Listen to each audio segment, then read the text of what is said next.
Hello you guys, welcome to Yakety Mac. Thank you for clicking on the video, and since you all have proven yourselves to be very effective clickers, do me a favor if you would and click that thumbs up, that like button, and while you're at it, go ahead and click the subscribe button too. Such a small thing on your end actually makes such a big deal on this end.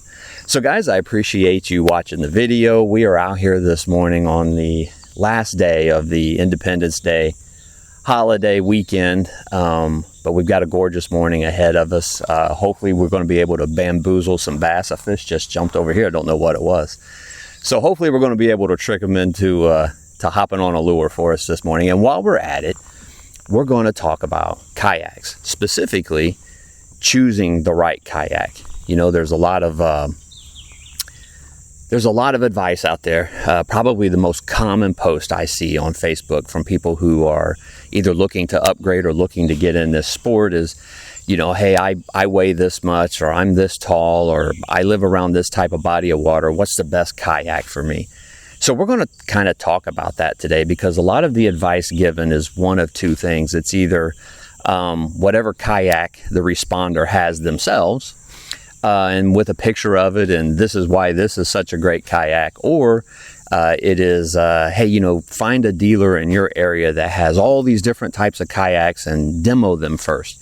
Well, the reality of it is most of us do not live next to someone that has that kind of selection and a small lake or pond for us to demo. A lot of what we have to go on is watching videos like this, or the input of other people. So we're going to talk a little bit today. I've got my opinion on what makes choosing the right kayak based on experience that I've had now, going on 3 years of having owned a kayak. So we'll talk about that today, guys. In the meantime, let's get this toad working here in some of this area and see if we can't catch us some bass.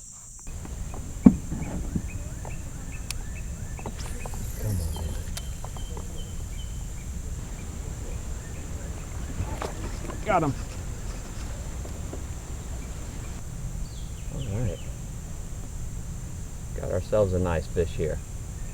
Well, so far, guys, just the one fish, about 15 to 16 inches. I didn't put him on the measuring board because the way he was wrapped up in my net, he took a minute or two longer than I like for to keep a fish on, so I just let him go. So y'all, my very first kayak was a Vibe Yellowfin 100. And when I first purchased that kayak, I did so because I just wanted something to be able to take camping with me. That, you know, we camp at places that have small lakes and so forth, and I wanted a way to get out and fish while I was camping. And for the first 6 to 8 months, 9 months that I had that kayak, that's exactly what I did. But what I found is that I didn't only want to go kayak fishing when I was camping. And so the Vibe was not the right kayak to take into a variety of different situations. For me, it just was not stable enough. And so one of the things that I began to research, one of the things I began to look for when I was researching kayaks was stability. Because I'm like, okay, if I'm going to take this into a wide variety of waters, I've got to have stability. And to be honest with you, I think, while it may not be the number one priority for everyone, I think it's going to be way up there. The reason I say it might not be the number one priority for everyone, no one wants, you know, to get dumped in while they're out fishing. But the reason that it may or may not be number one for some folks is because usually the more stable a kayak is, the less speed it has, it doesn't paddle as good, doesn't pedal as good, doesn't even motor as good. So some people really want that kind of speed and be able to slice through the water more so than the primary stability. But I will say that stability is hugely important because you want to be able to have hard hook sets. You want to be able to stand to get your lure out of a tree, even if you don't stand to fish. You're going to get hung up, and there's going to be situations in which you're going to want the ability to stand. But from that point on, when trying to decide what kayak is right for you, I'm going to say that what you should be looking for is versatility. You just don't know when you start out which kind of situation you might find yourself in, what body of water you might find yourself in, what the conditions are going to be that day. And so you want something that's versatile. What I've not been able to find yet is that Swiss Army knife of kayaks. That kayak that can pedal when you want to pedal, power when you want to power, paddle when you need to or want to, all in the same trip. That's the kayak that I've not been able to find yet.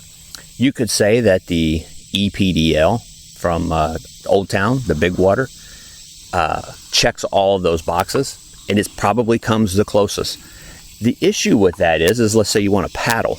Well, you have to store your pedals somewhere. You're going to have to pull them up. If you're going to go into really shallow water, you're going to have to pull those pedals up in order to do so. And so that is that's going to be kind of in your way when you're trying to make cast and you're trying to paddle your way through some small areas. And so let's not even forget the $6,000 price tag that comes along with that. So what I've not been able to do is I've not been able to find the kayak that offers the most versatility. There's something that you have to give up. If you want that super stable platform, you're going to give up some speed and agility and some tracking. If you want that super fast platform, you're going to give up some stability. If you want the pedal, you're probably going to have to give up some power, at least within the same trip.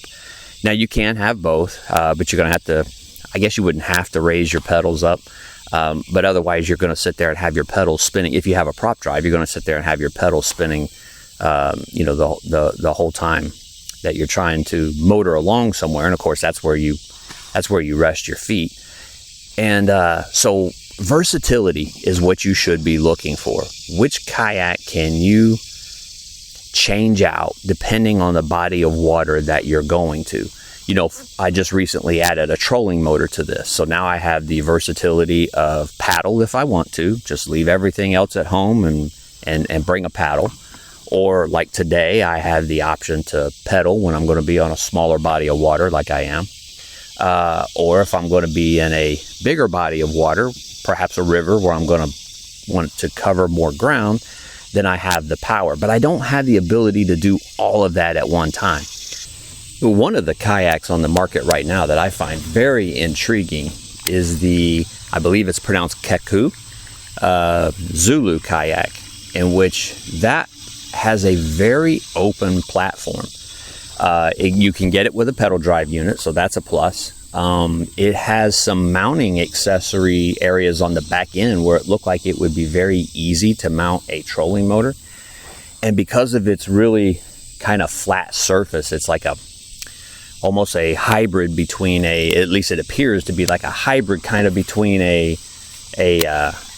paddleboard and kayak, just given how flat it is, almost like maybe the Lynx from Hobie. Is that you would be able to access your trolling motor very easily, it appears, while also having the option of a pedal unit. And it looks like you would be able to lift your trolling motor up out of the water if you wanted to. Going into something really shallow, you would be able to take out your pedal unit if you wanted to. And because of the high seat, you maybe not even have to take out your pedal unit. You might be able to just kind of stow your pedal unit in the upright position and it not interfere with your casting or landing any fish. So that is a very intriguing kayak. Now, I know I don't believe that they are made in America, and that is important. I know it is important. It's important to me, and it's important to most of you. However, if you cannot find what you are looking for in an American-made kayak, then your options are kind of limited. And so I don't know for sure that Kayak is not American-made. I've not researched it that far yet. I just find it to be a very intriguing platform because it looks as though it would be incredibly versatile, and it looks as though it would be very, very stable as well. And guys, this one may catch you off guard. There's another kayak that I've always been intrigued about, and I certainly believe that it's got its flaws as well, but I've been intrigued with the Pelican Catch Power 100. Little 10-foot boat. Comes with a really nice transom on the back of it for a trolling motor. You've got battery storage up front. And so it's got a 360 swivel seat in there. I believe it's the exact same seat that's on my Bass Raider. And so I'm like, okay, if you had to give up something, let's say you decided to give up pedal drive and you're going to go with something that's motor driven, that could be a really intriguing option because it should be very easy to lift that motor up out of the water if you're going to paddle yourself up through some shallows. The two concerns that I have with the Pelican Catch is it's so lightweight, and that's a concern because I have a feeling it would be hard to hold steady while out on the water. And then the other concern that I would have with it is that I don't know anything about its stability.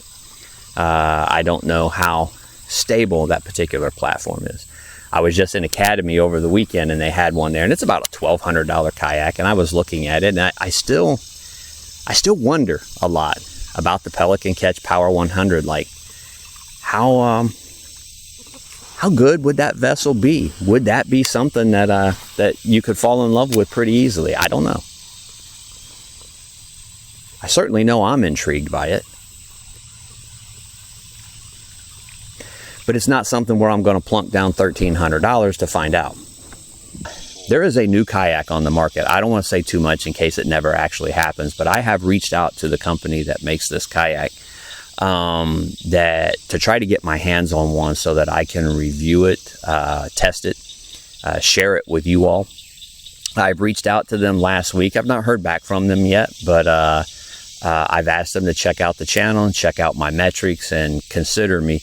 What few videos are out there right now on there are not very good at all, and so I think there needs to be I'm not saying I'm a great YouTuber by any stretch of the imagination, but I try to do a more thorough job than what's currently out there on this particular kayak.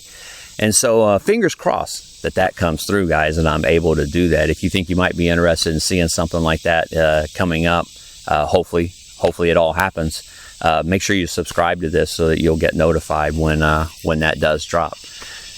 So guys, I appreciate you hanging out with me this morning. I'm going to continue to let the cameras roll while I do some more fishing. Man, let's go bamboozle some bass.